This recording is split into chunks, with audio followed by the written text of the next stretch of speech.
नमस्कार दोस्तों, मैं हूं पुनीत और आप सुन रहे हैं प्रोग्राम कम्युनिटी कलर्स रेडियो उड़ान पर। और इस वक्त बज चुके हैं रात के 9 दिन शुक्रवार और कम्युनिटी कलर्स में आप सभी का हार्दिक स्वागत और अभिनंदन है। कम्युनिटी कलर्स एक ऐसा प्रोग्राम जिसमें होती हैं डिसेबिलिटी न्यूज़ और साथ ही साथ होते हैं बहुत सारी इंफॉर्मेशंस, जानकारियाँ, सूचनाएँ और बहुत से नए नए सेगमेंट्स भी। फ़िलहाल न्यूज़ बुलेटिन आप प्रोग्राम कम्युनिटी कलर्स में सुनते हैं जिसमें होती हैं डिसेबिलिटी न्यूज़, और बहुत जल्द हम आपके लिए कोई ना कोई नया सेगमेंट लेकर हाजिर हो जाएंगे प्रोग्राम में। हमारा प्रोग्राम कम्युनिटी कलर्स आप बहुत पसंद करते हैं, प्रोग्राम को बहुत प्यार देते हैं, हम आपके इसके लिए तहे दिल से शुक्रगुजार हैं। हम आपसे ये कहते रहते हैं कि अगर आप किसी तरह का कोई सेगमेंट इस प्रोग्राम में चाहते हैं तो आप हमें सजेशन दिया करें, सुझाव दिया करें, ताकि हम उन्हें अपने इस प्रोग्राम में इम्प्लीमेंट कर सकें। बहरहाल रेडियो उड़ान सुनने के लिए आप हमारी वेबसाइट विज़िट कर सकते हैं www.radioudan.com, जहां पर हमारे वेब पेज पर भी प्ले बटन प्रेस करके आप रेडियो उड़ान सुन सकते हैं। और वैसे प्ले स्टोर और ऐप स्टोर दोनों पर हमारी ऐप्स अवेलेबल हैं, और बहुत सारे थर्ड पार्टी प्लेटफॉर्म्स पर जैसे गूगल और एलेक्सा, एप्पल और यहाँ तक कि रिनोवा म्यूज़िक पर भी हमारी रेडियो उड़ान स्ट्रीमिंग अवेलेबल है, और ट्यून इन पर भी आप रेडियो उड़ान सुन सकते हैं। हमारा फेसबुक पेज लाइक करें, हमारे ट्विटर को फॉलो करें, हमारा यूट्यूब चैनल सब्सक्राइब करें, हमारे व्हाट्सएप ग्रुप्स को ज्वाइन करें। प्रोग्राम कम्युनिटी कलर्स आप सुन रहे हैं मेरे यानी पुनीत के साथ। बिना देर किए सबसे पहले आइए सुन लेते हैं न्यूज़ हेडलाइंस। वेयरेबल टेक्नोलॉजी बदल सकती है ऑटिस्टिक लोगों की जिंदगी, लेकिन कैसे? डिसेबल्ड स्कॉलर्स ने कहा, फेलोशिप में देरी का मतलब है अधिकारों का उल्लंघन।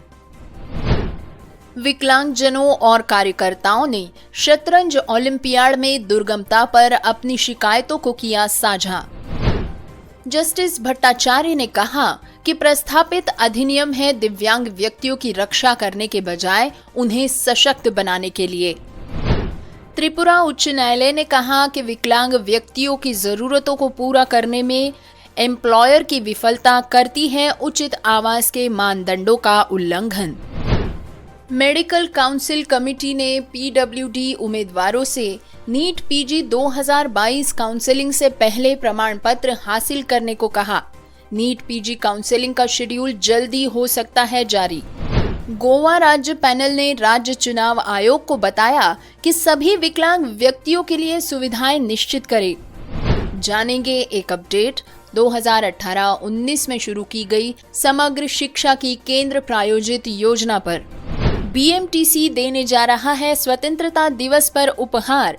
75 नॉन एसी बसेस 15 अगस्त तक बेंगलुरु की सड़कों पर होंगी। रेल मंत्री अश्विनी वैष्णव ने कहा कि भारतीय रेलवे बन रही है दिव्यांगजनों के लिए फ्रेंडली। वरिष्ठ नागरिकों के लिए खुशखबरी, रेल किराए में दोबारा छूट देने की तैयारी में सरकार।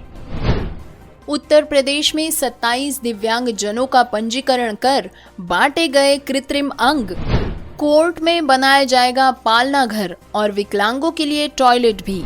तो दोस्तों, ये थे आज के हेडलाइंस। अब सुनते हैं आज की ताजा तरीन खबरें विस्तार से। न्यूज़ हेडलाइंस के बाद बारी डिटेल्ड न्यूज़ बुलेटिन की, लेकिन उससे पहले छोटा सा ब्रेक के बाद वापस आएंगे। सुनते रहिए program community colours only on radio Udaan, a flight of life. Brought to you by Savalon Swasth India Mission. Right mask in the right way. Choose a mask which is FFP2 or N95 standard. Wear a mask such that it covers properly your nose and mouth.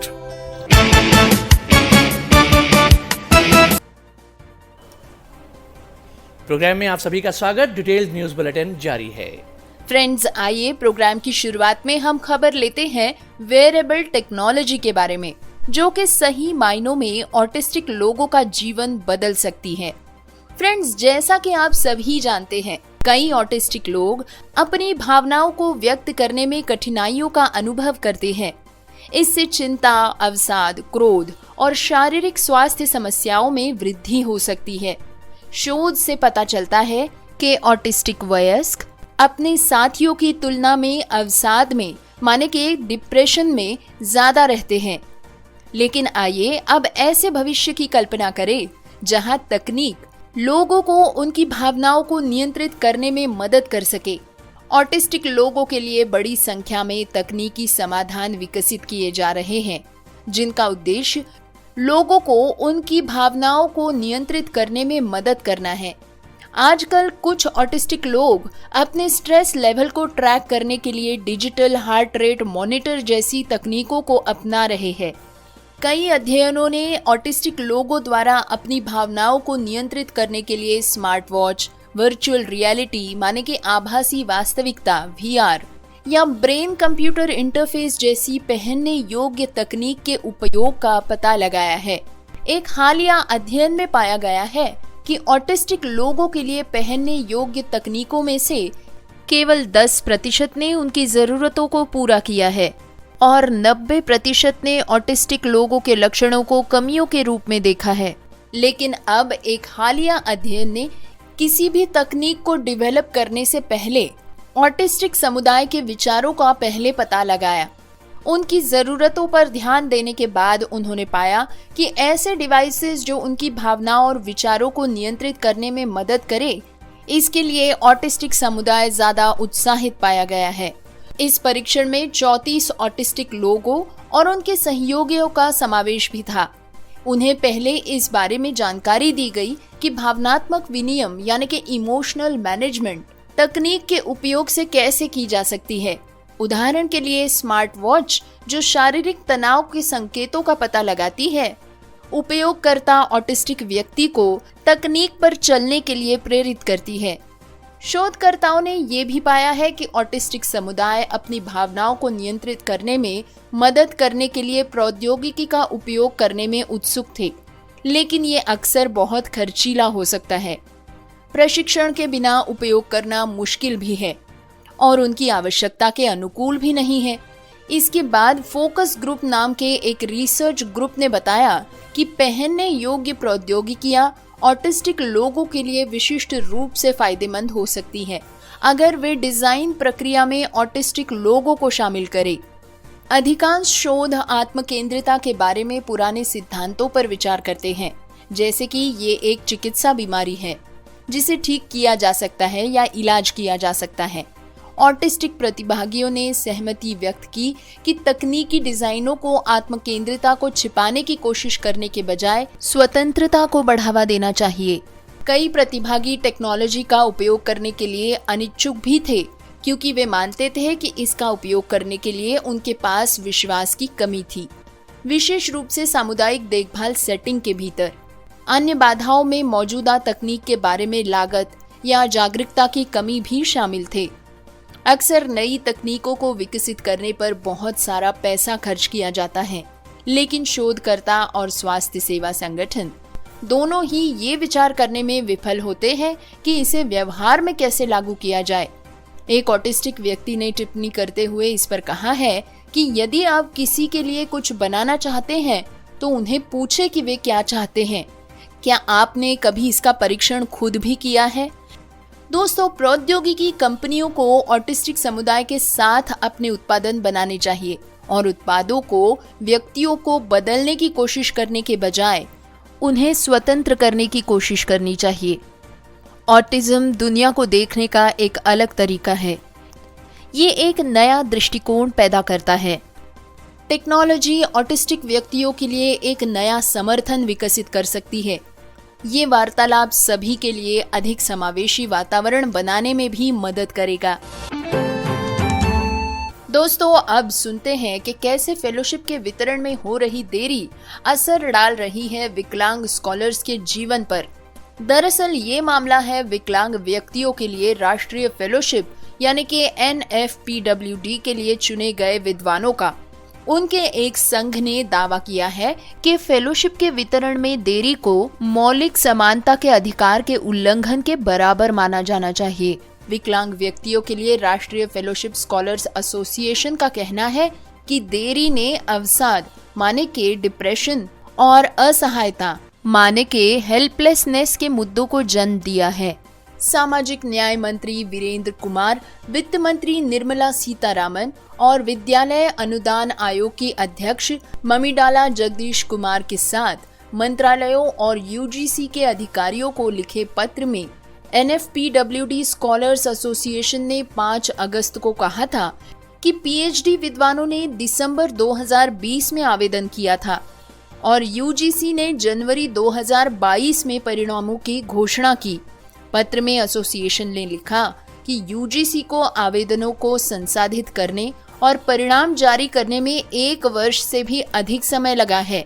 परिणाम की घोषणा के बाद बहुत से चयनित उम्मीदवारों ने कैनरा बैंक के पास आवश्यक दस्तावेज जमा कर दिए हैं, फिर भी उनकी फेलोशिप का भुगतान नहीं किया गया है। मीडिया ने 6 अगस्त को रिपोर्ट दी थी कि वित्त मंत्रालय ने सामाजिक न्याय मंत्रालय के तहत पीडब्ल्यूडी के साथ साथ अनुसूचित जाति और अन्य पिछड़ा वर्ग पीएचडी विद्वानों के लिए राष्ट्रीय फेलोशिप अप्रैल के बाद से वितरित नहीं की है। एसोसिएशन ने कहा कि देरी ने कुछ विद्वानों के लिए अवसाद और असहायता के मुद्दों को जन्म दिया है और उनमें से कई अपनी शोध पर ध्यान केंद्रित करने में असमर्थ हैं। इसमें कहा गया है कि बाधा न केवल 2020-21 के बैच के लिए है, बल्कि इसमें विद्वानों के पूर्ववर्ती बैचेस भी शामिल है। पत्र में कहा गया है कि इतनी लंबी देरी समानता के मौलिक अधिकार का उल्लंघन है, क्योंकि अन्य तुलनीय फेलोशिप की तुलना में NFPWD में देरी काफी ज्यादा हुई है। एसोसिएशन ने मंत्रियों और अधिकारियों से मामले में हस्तक्षेप करने और फेलोशिप तुरंत वितरित करने को कहा है। दोस्तों, अब अगली खबर है चेन्नई से। यहाँ पर हाल ही में खेले गए चेस ओलंपियाड 2022 गेम्स, लेकिन इस बेहद सफल शतरंज ओलंपियाड 2022 में एक ऐसी बात हुई जिसको के हल्के में लिए जाना गलत होगा।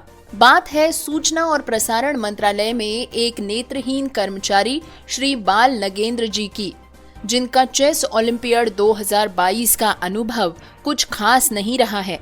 गेम्स की जगह पहुंचकर वाहन से उतरते ही उन्हें सुरक्षा कर्मियों ने गेट नंबर 5 पर जाने के लिए कहा। जब उन्होंने पूछा कि गेट नंबर 5 कहाँ है, तो उन्हें सिर्फ जवाब दिया गया कि गेट नंबर 5 वहाँ है। जैसे तैसे करके वो अपनी तलाश में निकले और वहीं उस स्थान पर पहुंचे जहाँ के उन्हें लगा कि खेल चल रहे होंगे। वहाँ एक धातु का द्वार भी था, लेकिन बाधाएं अभी खत्म नहीं हुई थी। उन्हें उस हॉल में जाने से पहले एक धातु के स्लैब और फर्श पर बिखरे केबल्स को पार करना पड़ा। यहाँ पर भी उनके साथ कोई नहीं था जो उन्हें अंदर ले जा सके। निराश बाल नगेंद्र ने फेसबुक पर अपना अनुभव शेयर किया। उन्होंने सोशल मीडिया सर्कल्स में इस बात को उठाया। कम नोटिस में जिस तरह से आयोजन किया गया था और जिस तरह से बहुत ही प्रशंसा इस ओलंपियाड की जा रही थी, वो अनुभव वास्तव में कैसा रहा। और ये कोई अकेली घटना नहीं है। विकलांग व्यक्तियों को समायोजित करने की दृष्टि से समावेशी सार्वजनिक स्थानों के विचार को तो नजरअंदाज ही कर दिया जाता है, और इसी तरह का ये एक आम उदाहरण है। डिसेबिलिटी राइट्स अलायंस DRA की स्मिता सदाशिवम को इस आयोजन को लेकर कई चिंताएं थी। विशेष रूप से वो इस बारे में ठोस जानकारी की कमी के बारे में खेद व्यक्त करती है कि विकलांग लोग कार्यक्रम स्थल के आसपास कैसे घूम सकते हैं। समस्या यही नहीं है कि कोई उपाय नहीं किया गया है। उनके पास विभिन्न स्थानों पर रैंप स्थापित है, लेकिन जब विकलांग व्यक्ति के लिए सुगम नेविगेशन सुनिश्चित करने की बात आती है तो वे वास्तविकता से जुड़ ही नहीं पाते। शतरंज और अन्य खेलों से पहुंच का विचार वो विचार है जो भारत में सार्वजनिक जीवन के स्तर पर अब भी आम नहीं हो पाया है। वैष्णवी कहती है कि एक 5 सितारा होटल में भी किसी को सबसे अच्छा कमरा मिल सकता है जिसे कि विकलांग व्यक्ति को ध्यान में रखकर बनाया गया हो, लेकिन वहीं दूसरे किसी विकलांग व्यक्ति को किसी अन्य कमरे में रहना होगा। जब हम अपने स्वयं के कार्यक्रम आयोजित करते हैं तो हम किसी कार्यक्रम के लिए पंजीकरण करने वाले प्रतिनिधियों से पूछने के लिए कहते हैं कि क्या उनकी कोई विशिष्ट आवश्यकता है। ये छोटी छोटी बातें बहुत बड़ा बदलाव ला सकती है। बाल नगेंद्र ने इस बारे में कहा कि शतरंज ऐसा खेल है जहां नेत्रहीन व्यक्ति विश्वनाथन आनंद जैसे ग्रैंड मास्टर के साथ प्रतिस्पर्धा कर सकता है, जो इसे अन्य खेलों की तुलना में अधिक समावेशी बना सकता है। इस खेल के इर्द गिर्द भी घटना उतनी ही समावेशी होने में विफल रही है जितना कि अन्य क्षेत्रों में निराशा पैदा हुई है। दोस्तों, आइए सुनते हैं कि जस्टिस मौसमी भट्टाचार्य ने क्या कहा है अधिनियम 2016 के बारे में। उन्होंने कहा है कि जो दिव्यांग व्यक्तियों का अधिनियम प्रस्तावित किया गया है वो दिव्यांग व्यक्तियों की रक्षा करने की बजाय उन्हें सशक्त बनाने के हिसाब से बनाया गया है। दरअसल कोलकाता हाईकोर्ट में हाल ही में चल रहे एक केस के दरमियान जस्टिस मौसमी भट्टाचार्य ने ये टिप्पणी की है। इस एकल न्यायाधीश ने 1995 के अधिनियम और 2016 के अधिनियम की प्रकृति पर भी महत्वपूर्ण टिप्पणियां की है।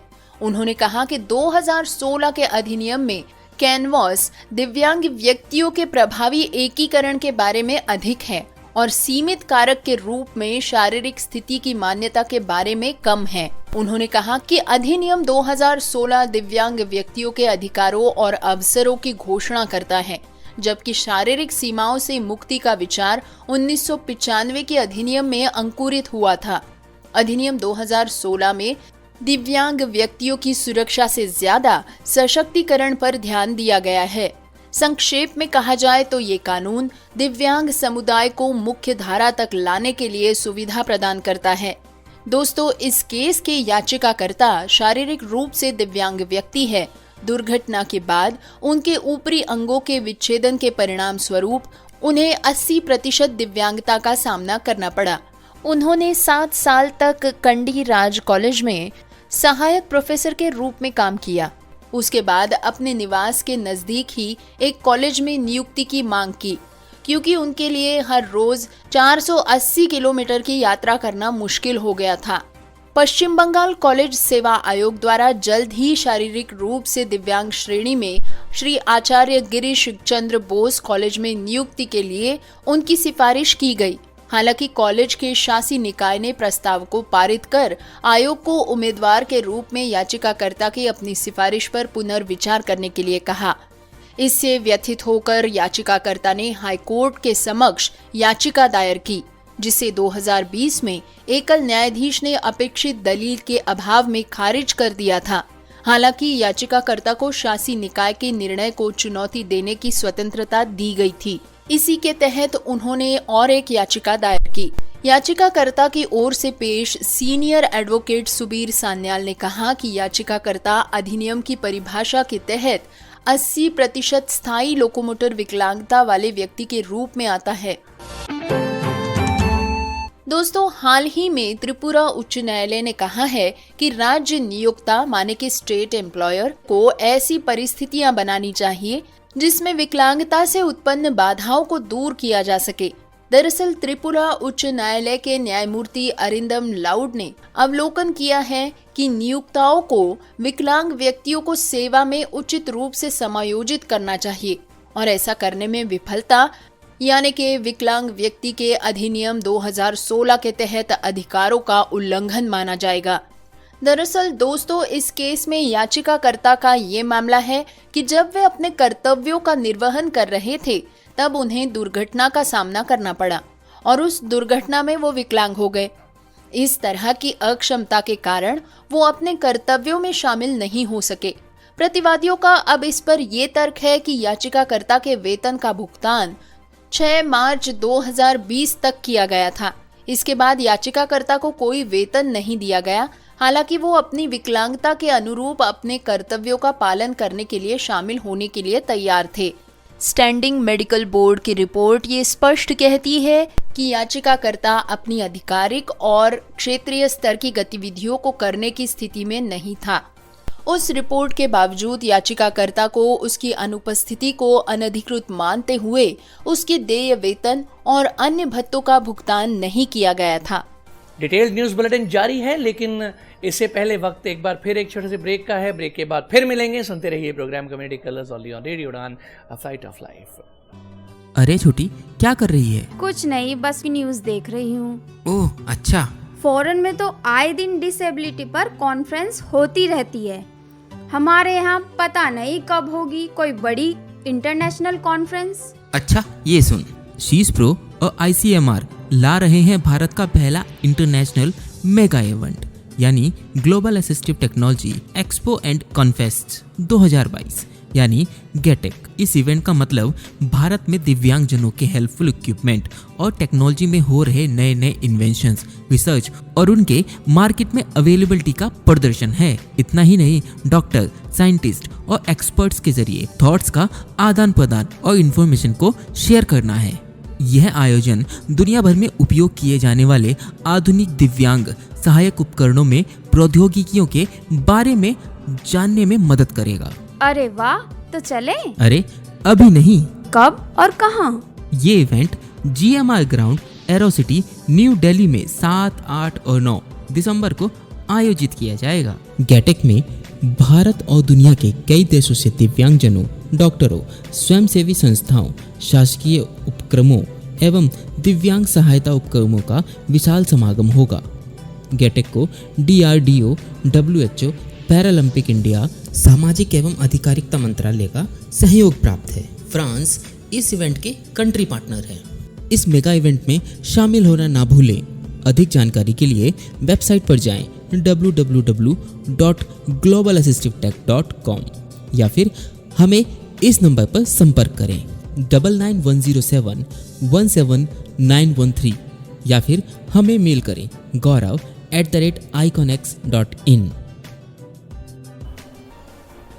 प्रोग्राम में आप सभी का स्वागत। डिटेल्ड न्यूज़ बुलेटिन जारी है। दोस्तों, अब सुनते हैं खबर मेडिकल काउंसलिंग कमेटी MCC ने की एक घोषणा के बारे में। दरअसल MCC ने ये घोषणा की है कि नीट PG काउंसलिंग सितंबर में शुरू हो सकता है। MCC ने नीट PG 2022 के PWD उम्मीदवारों से आवेदन किया है कि वे नीट PG काउंसलिंग से पहले ही अपना विकलांगता प्रमाण पत्र प्राप्त कर ले। National eligibility cum entrance test post graduate counselling का शेड्यूल जल्द ही जारी होने की संभावना है।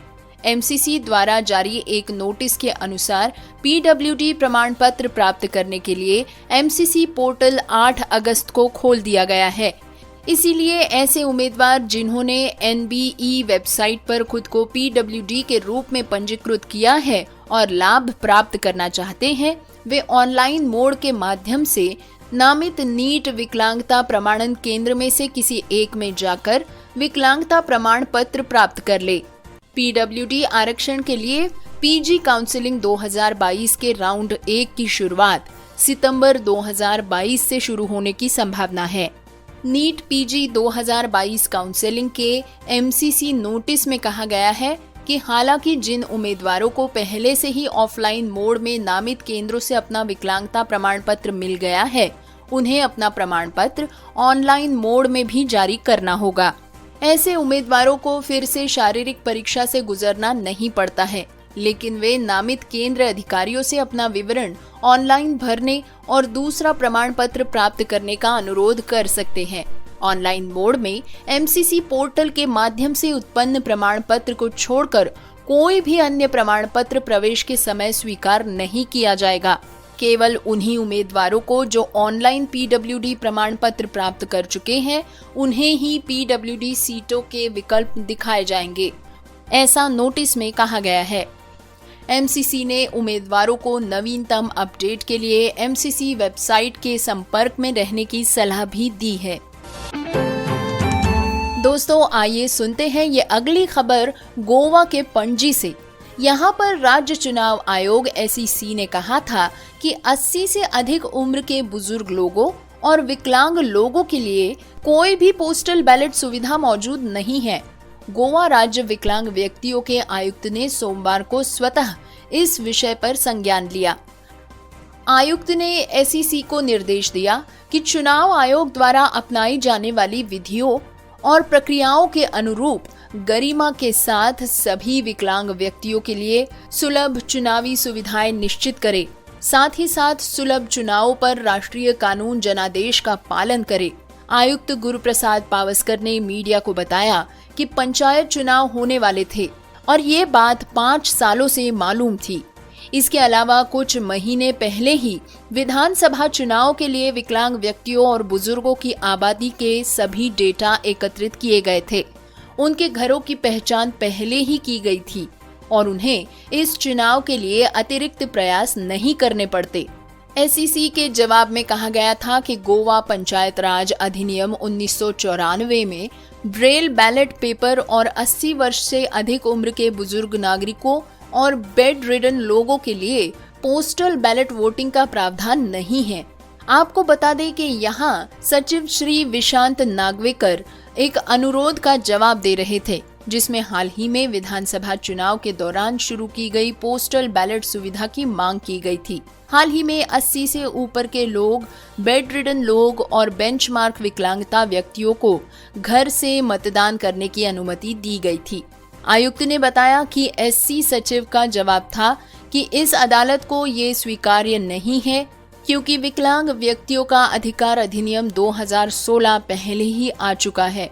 श्री पावस्कर ने आदेश में कहा कि ये ध्यान रखना उचित है कि हाल ही में गोवा आम विधानसभा चुनाव 2022 विकलांग व्यक्तियों के लिए RPWD अधिनियम 2016 की धारा 3 के साथ पठित धारा 11 के अनुसार सुलभ बनाए गए थे। गोवा के मुख्य निर्वाचन कार्यालय के इस दृष्टिकोण की बहुत ही सराहना की गई थी। बड़े पैमाने पर समाज और समावेशी चुनाव की दिशा में एक बेंचमार्क बनाया गया था। श्री पावस्कर ने आगे क्रम में जोड़ा कि इसके अलावा ये स्पष्ट था कि गोवा राज्य चुनाव आयोग गोवा आम विधानसभा चुनाव 2022 के दौरान गोवा आम पंचायत चुनाव 2022 को पूरी तरह से समावेशी और विकलांग व्यक्तियों के लिए सुलभ बनाने के लिए उसी प्रक्रिया का पालन करना चाहिए था। श्री नागवेकर ने मीडिया को बताया कि बेंचमार्क विकलांग और बिस्तर पर पड़े कई व्यक्ति पंचायत चुनाव के लिए उन्हें समान सुविधाएं न मिलने की वजह से निराश है। बुजुर्गों और सभी विकलांगों के लिए पहुंच होनी चाहिए। जब एक्सेसिबिलिटी सुविधाओं की बात आती है तो उन्हें सभी विकलांगों को कवर करना चाहिए। दोस्तों, अब लेते हैं अपडेट 2018 में शुरू की गई समग्र शिक्षा की केंद्र प्रायोजित योजना के बारे में। इस योजना ने विशेष आवश्यकता वाले बच्चों की शिक्षा के लिए समावेशी शिक्षा घटक को समर्पित किया है। इसका उद्देश्य प्री नर्सरी से लेकर 12वीं कक्षा तक CWSN की शिक्षा को एक निरंतरता प्रदान करना है।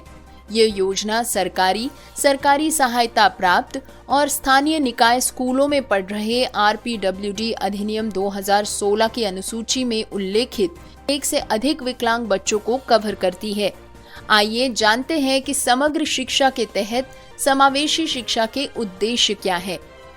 सभी विकलांग बच्चों और युवाओं को समावेशी शिक्षा तक पहुंच बनाने में सक्षम बनाना और सामान्य शिक्षा प्रणाली में उनके नामांकन, प्रतिधारण और उपलब्धि में सुधार करना।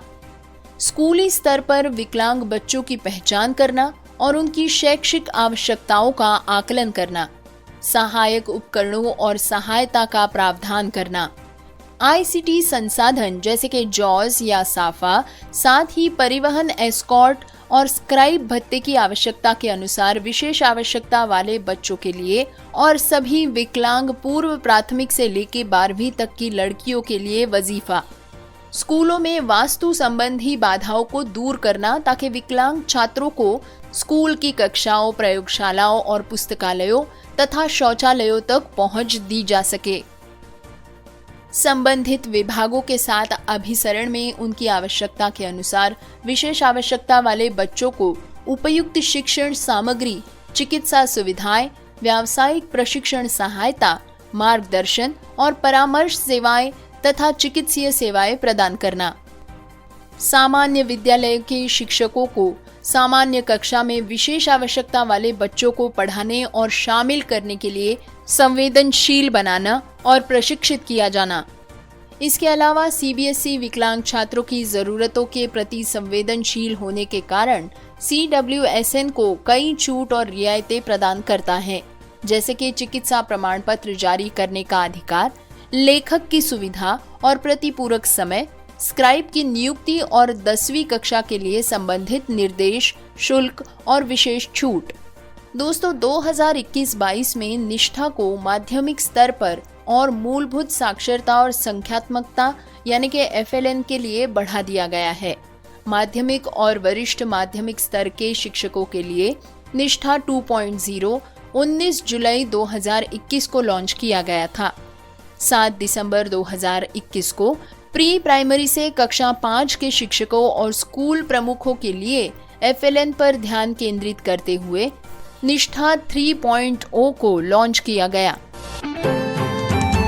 दोस्तों भारत की स्वतंत्रता के 75वें वर्ष के उपलक्ष्य में बेंगलोर में मेट्रोपॉलिटन ट्रांसपोर्ट कॉरपोरेशन 15 अगस्त तक 75 नॉन AC इलेक्ट्रिक बसेस चलाएगा। मुख्यमंत्री बसवराज बोम्मई को सोमवार को बसों का शुभारंभ करना था, लेकिन शनिवार को उनके कोविड पॉजिटिव पाए जाने की वजह से इसे स्थगित कर दिया गया। एक अधिकारी ने बताया कि हम 15 अगस्त तक बसेस शुरू करने की योजना बना रहे हैं, लेकिन समारोह के लिए उनकी तारीख निश्चित नहीं है। अधिकारियों ने ये भी कहा कि अशोक लेलैंड सहायक कंपनी स्विच मोबिलिटी लिमिटेड की 12 मीटर की नॉन AC ई बसेस मुख्य रूप से लंबी दूरी के मार्गों पर तैनात की जाएंगी। इन बसेस को पहले चरण में येलहंका डिपो से चलाने की योजना है। BMTC ने इन बसेस को संचालित करने के लिए येलहंका डिपो से 290E शिवाजी नगर येलहंका, 401 के Yelahanka कंगेरी, 402B 402D Kempegowda bus station, Yelahanka satellite town जैसे मार्गों की पहचान की है। BMTC के एक अधिकारी ने बताया कि येलहंका में चार्जिंग स्टेशन पहले से ही तैयार है और 2 अन्य डिपो बिदादी और एट्टीबेले में चार्जिंग इंफ्रास्ट्रक्चर का काम प्रगति पर है। सितंबर 2021 में स्विच मोबिलिटी फेम 2 योजना के तहत 300 ई बस निविदा के लिए सबसे कम बोली लगाने वाले के रूप में उभरा है। इसके बाद इसने लगभग 50 रुपए प्रति किलोमीटर की बोली लगाई। डीजल की बढ़ती कीमतें और कर्मचारियों की कमी से जूझ रही BMTC के लिए ये बसेस बड़ी राहत साबित होंगी। स्विच मोबिलिटी ड्राइवर भी उपलब्ध कराएगी और चार्जिंग इंफ्रास्ट्रक्चर और बसेस के रखरखाव का ध्यान भी रखा जाएगा। इसीलिए BMTC को केवल कंडक्टर तैनात करने की जरूरत है। दोस्तों आइए अब खबर सुनते हैं राजधानी दिल्ली से। यहाँ रेल मंत्री श्री अश्विनी वैष्णव जी ने कहा है कि भारतीय रेलवे अब विकलांग व्यक्तियों के साथ उनकी यात्रा के दौरान देश में पहले की तुलना में उन्हें किराए में रियायत देने के अलावा आराम के विभिन्न उपाय कर रही है। दिव्यांग जनों के लिए लगभग सभी रेलवे स्टेशंस पर एक अलग आरक्षण काउंटर स्थापित किया गया है, जहां वे बिना किसी परेशानी के अपने व्हीलचेयर से पहुंच सकते हैं। रेलवे ने सेवाओं और सुविधाओं पर PWD से फीडबैक प्राप्त करने के लिए तंत्र भी स्थापित किया है, जो अब उन्हें यात्रा के दौरान प्रदान किया जाएगा। रेल मंत्री अश्विनी वैष्णव ने हाल ही में कहा कि लोकसभा को सूचित किया गया है कि स्टेशंस पर ISD PCO बूथ के आवंटन में 25% कोटा विकलांग व्यक्तियों के लिए आरक्षित किया गया है। इन सब के अलावा रेलवे विशेष रूप से डिजाइन किए गए डिब्बों को SLRD के रूप में जाना जाता है। मंत्री ने कहा कि हर महत्वपूर्ण रेलवे स्टेशन पर रेलवे द्वारा विकलांग व्यक्तियों के लिए उपयुक्त एक्सीलेटर, लिफ्ट, रैंप, पीने का पानी, नल और शौचालय की उपलब्धता सुनिश्चित की जा रही है। श्री वैष्णव ने आगे कहा कि रेलवे पहले से ही इंटीग्रल कोच फैक्ट्री में निर्मित कोचों के साथ चलने वाली लगभग सभी मेल और एक्सप्रेस ट्रेनों में अंतिम वाहन में दिव्यांग जनों के लिए अलग डिब्बे की सुविधा प्रदान कर रहा है। इन कोचेस में चौड़े दरवाजे, चौड़ी बर्थ, बड़े शौचालय और व्हीलचेयर पार्किंग के लिए जगह बनाई गई है। सबसे महत्वपूर्ण बात यह है कि रेलवे ने दिव्यांग जनों के लिए शौचालय के अंदर अतिरिक्त ग्रैब रेल और उपयुक्त ऊंचाई पर वॉश बेसिन और दर्पण उपलब्ध कराए हैं। अब सभी HLB कोचेस दिव्यांगों की उपयुक्तता के लिए हर सुविधा उन सभी ट्रेनों में प्रदान करेंगे जो देश भर में HLB कोच के रेक के साथ चलती है। विवरण साझा करते हुए रेल मंत्री ने कहा कि 30 जून 2022 तक 994 विकलांग लोगों के लिए अनुकूल कोचेस का निर्माण किया गया है। दुर्भाग्य से ऐसी कोई भी सुविधा राजधानी, शताब्दी या एसी एक्सप्रेस सहित तेजस एक्सप्रेस के साथ उपलब्ध नहीं है, लेकिन दिव्यांग जनों के अनुकूल एक डिब्बे के साथ नए डिजाइन के HLB air conditioner economy coach का निर्माण किया जा रहा है। मंत्री ने बताया कि अब तक दिव्यांग जनों के लिए सुविधा के साथ 348 HLB वातानुकूलित इकोनॉमी कोच बनाए गए हैं। इसके अलावा रेलवे ने A, A1 और B श्रेणी के लगभग 709 रेलवे स्टेशनों को विकलांग व्यक्तियों के लिए पूरी तरह से सुलभ बनाया है। दोस्तों, रेल किराए में वरिष्ठ नागरिकों को दोबारा छूट देने की तैयारी सरकार कर रही है। संसद की एक स्थायी समिति ने ट्रेन के AC 3 टियर और स्लीपर श्रेणी के किराए में वरिष्ठ नागरिकों को रियायत देने पर विचार करने का सुझाव दिया है। समिति ने कहा कि लगभग 2.5 साल पहले कोविड महामारी के दौरान वरिष्ठ नागरिकों की विभिन्न श्रेणियों में खत्म की गई रियायतों की पुनः समीक्षा की जानी चाहिए। समिति ने कहा कि रेलवे अब सामान्य स्थिति की ओर आगे बढ़ रही है और इसीलिए उन्हें विभिन्न श्रेणियों में दी जाने वाली रियायतों पर विवेकपूर्ण विचार करना चाहिए। समिति चाहती है कि कोविड से पूर्व वरिष्ठ नागरिकों को जो रियायतें दी जा रही थी उनकी समीक्षा हो और कम से कम स्लीपर AC 3 टियर में तत्काल रियायतें देने पर विचार किया जाए। रेलवे कोरोना महामारी से पूर्व 54 श्रेणियों में रियायत दे रही थी। रेल मंत्रालय ने स्पष्ट किया है कि दिव्यांगों की 4 श्रेणियों में रोगियों व छात्रों के सहित कुल 11 अलग अलग श्रेणियों में रेल में रियायतें शुरू की गई है। दोस्तों, जिन श्रेणियों में छूट दी जा रही थी उनके नाम हैं रेलवे प्रधानमंत्री राष्ट्रपति पुरस्कार प्राप्त, वरिष्ठ नागरिक, खिलाड़ी, कलाकार, विधवा, विद्यार्थी, मूक बधिर, नेत्रहीन, विकलांग, मानसिक रोगी, अपंग यात्री, फिल्म टेक्नीशियन, आतंकवाद से लड़ते हुए मारे गए पुलिस, सेना, अर्धसैनिक बल के जवानों की विधवाएं आदि को रियायतें दी गई थी। रेलवे द्वारा विभिन्न श्रेणियों में दी जाने वाली रियायतों में 80% लाभ वरिष्ठ नागरिकों को मिलता है। दोस्तों, अब चलते हैं उत्तर प्रदेश के मथुरा की ओर। विकलांग सहायता संस्थान द्वारा श्री कृष्ण जन्मस्थान के पुराने भोजनालय पर 395वां त्रिदिवसीय निःशुल्क दिव्यांग सहायता शिविर लगाया गया। इसका आयोजन गोयल परिवार अलीगढ़ के अजीत कुमार गोयल ने कराया। इसमें पंजीकृत 27 दिव्यांग जनों को परीक्षण करने के बाद निःशुल्क कृत्रिम अंग वितरित किए गए। भारतीय भौतिकी चिकित्सा एवं पुनर्वास सेवा संघ नई दिल्ली के राम मनोहर लोहिया हॉस्पिटल के भौतिक चिकित्सा विशेषज्ञ डॉक्टर मुनीम तोमर ने दिव्यांगों का परीक्षण किया।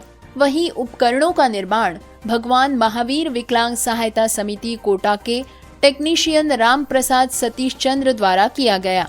इसमें अतिथि डॉक्टर DN गौतम ने कहा कि ये महाकार्य संस्था द्वारा लगातार किया जा रहा है।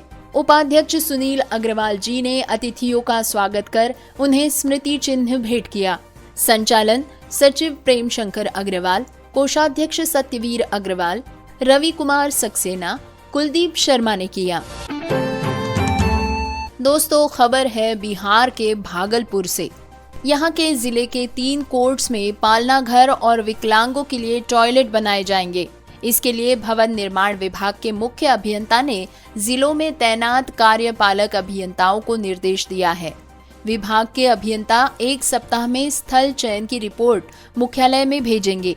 चीफ इंजीनियर ने विभाग के कार्यपालक अभियंता को निर्देश दिया है कि वे हाईकोर्ट के आदेश की कॉपी के साथ जिला जज से मिलकर स्थल का चयन करें।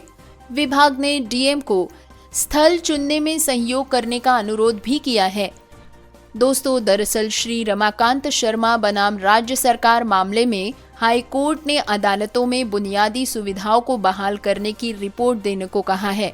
इसी आलोक में पालना घर और विकलांगों के लिए टॉयलेट बनाए जाने का निर्णय लिया गया है। तो डिटेल्ड न्यूज़ बुलेटिन के बाद हम आपको सिर्फ इतना कहना चाहेंगे कि आपको हमारा प्रोग्राम कैसा लगा हमें बताइएगा ज़रूर। अपना फीडबैक जितने तरीके ऊपर पहले हम रेडियो उड़ान सुनने के आपको बता चुके हैं, उनमें से किसी भी तरीके से आप अपना फीडबैक हम तक पहुंचा सकते हैं। अपने फीडबैक्स हमें ज़रूर दीजिए ताकि हम इस प्रोग्राम को बेहतर बना सकें। बहरहाल अब प्रोग्राम के अंजाम की बारी। प्रोग्राम के आखिर में न्यूज़ हेडलाइंस एक बार फिर। वेयरेबल टेक्नोलॉजी बदल सकती है ऑटिस्टिक लोगों की जिंदगी, लेकिन कैसे? डिसेबल्ड स्कॉलर्स ने कहा, फेलोशिप में देरी का मतलब है अधिकारों का उल्लंघन। विकलांगजनों और कार्यकर्ताओं ने शतरंज ओलंपियाड में दुर्गमता पर अपनी शिकायतों को किया साझा। जस्टिस भट्टाचार्य ने कहा कि प्रस्तावित अधिनियम है दिव्यांग व्यक्तियों की रक्षा करने के बजाय उन्हें सशक्त बनाने के लिए।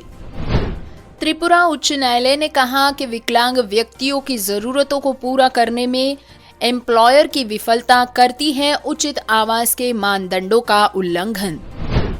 मेडिकल काउंसिल कमेटी ने पीडब्ल्यूडी उम्मीदवारों से नीट पीजी 2022 काउंसलिंग से पहले प्रमाण पत्र हासिल करने को कहा। नीट पीजी काउंसलिंग का शेड्यूल जल्दी हो सकता है जारी।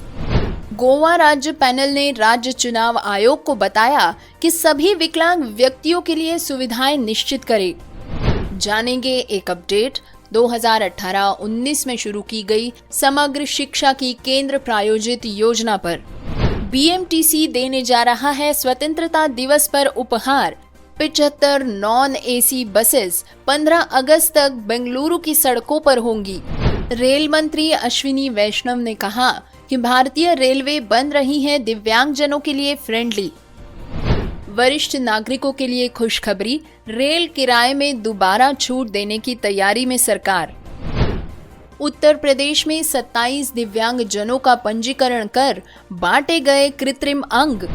कोर्ट में बनाया जाएगा पालना घर और विकलांगों के लिए टॉयलेट भी। तो इसी के साथ मुझे यानी पुनीत को आज का प्रोग्राम खत्म करने की दीजिए इजाजत। बाय, गुड नाइट, शब खैर, जय हिंद, जय भारत।